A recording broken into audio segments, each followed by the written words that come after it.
pendidikan tentu saja memiliki peran yang sangatlah penting dalam kehidupan bermasyarakat. Melalui pendidikan, seseorang memperoleh keterampilan dan pengetahuan. Sehingga pantas jikalau lembaga pendidikan menjadi organisasi yang secara khusus didirikan untuk menyediakan proses pembelajaran, pengajaran, dan pengembangan pengetahuan juga keterampilan kepada individu dan kelompok dalam masyarakat. Oleh karena itu, kami kelompok 2 dari kelas 8, nama saya Siva. Nama saya Naila Melviana. Nama saya Bunga Putri Gumilar. Nama saya Desa. Nama saya Satya. Nama saya Muhammad Anastasi Yudhistira. Pada video ini akan mengulas tentang pengertian, bentuk, peran atau fungsi, dan contoh lembaga pendidikan. Menurut Emil Durkheim, arti lembaga pendidikan adalah sebagai lembaga sosial yang memiliki peran penting dalam sosialisasi untuk setiap individu yang berkembang, khususnya pembentukan moral serta nilai sosial dalam masyarakat. Menurut George S. Count, pengertian lembaga pendidikan adalah sarana untuk membangun masyarakat yang lebih baik. Alasannya, karena terbentuknya lembaga pendidikan harus mendorong pemikiran yang kritis, pengetahuan tentang realitas sosial, dan kesadaran akan isu-isu sosial yang relevan.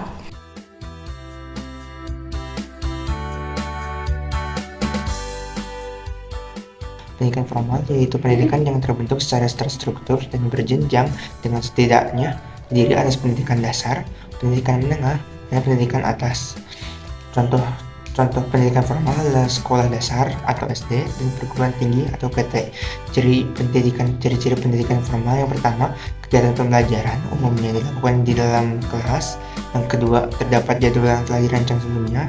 Dan yang ketiga, materi pelajaran disusun berdasarkan kurikulum.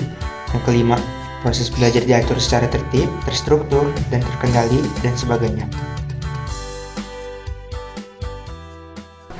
Pendidikan non-formal yaitu jalur pendidikan di luar pendidikan formal yang dapat dilaksanakan secara terstruktur dan berjenjang.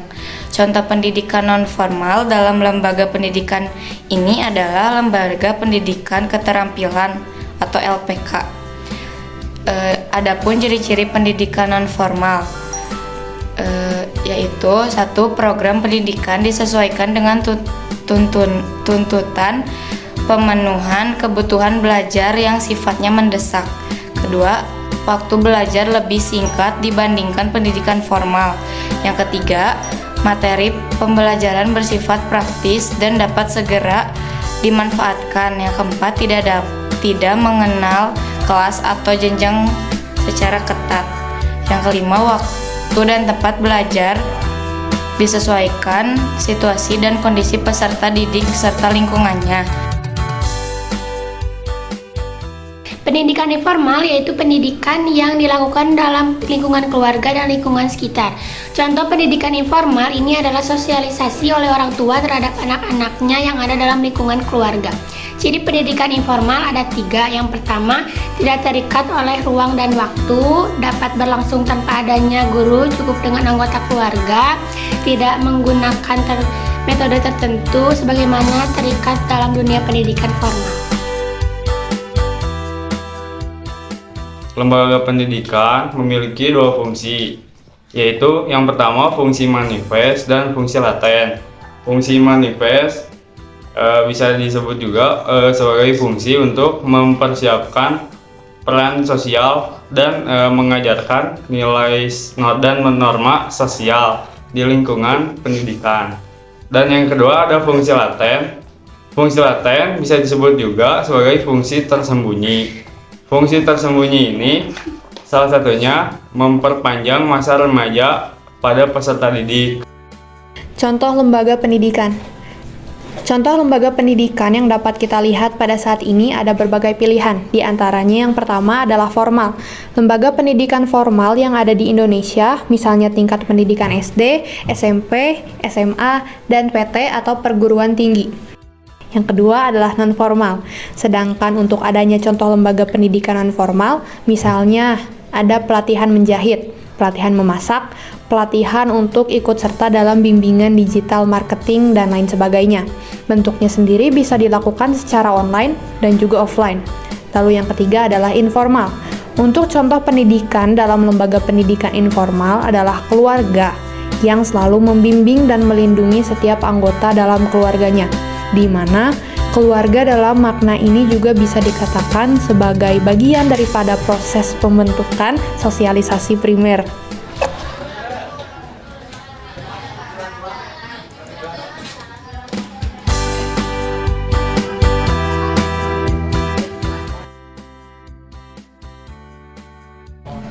Dari penjelasan dapat dikatakan bahwa lembaga pendidikan memiliki kecenderungan untuk mengutamakan pendekatan pembelajaran yang mandiri dan kolaboratif dan harus terintegrasi dalam kehidupan sehari-hari masyarakat.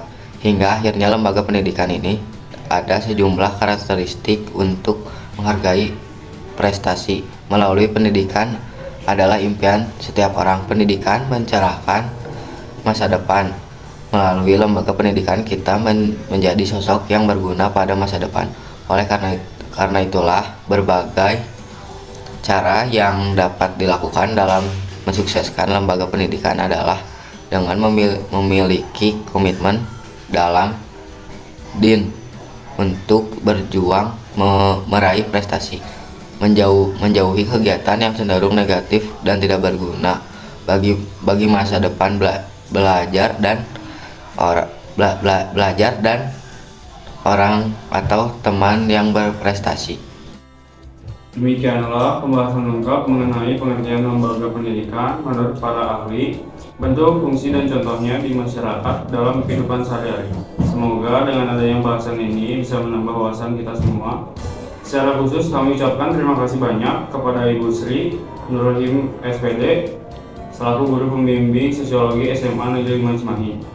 Lalu banyak terima kasih juga kita ucapkan Pak, dan mohon maaf apabila masih ada kesalahan. Wabillahi taufiq wal hidayah. Wassalamualaikum warahmatullahi wabarakatuh.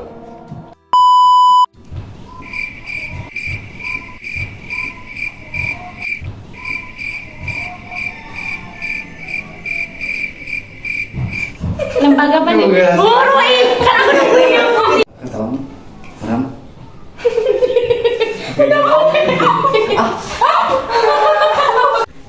Masya Allah, tabarakallah. Masya Allah. Dasar. Pijit atuh. Pijit. Susah. Kayak aku pasti aja di kamera kayak.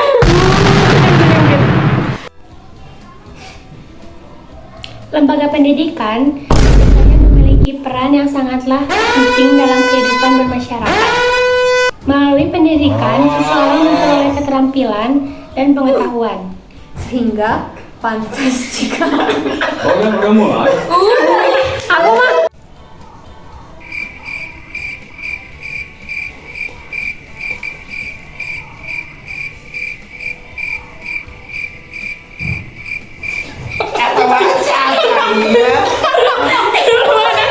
belum ada itunya.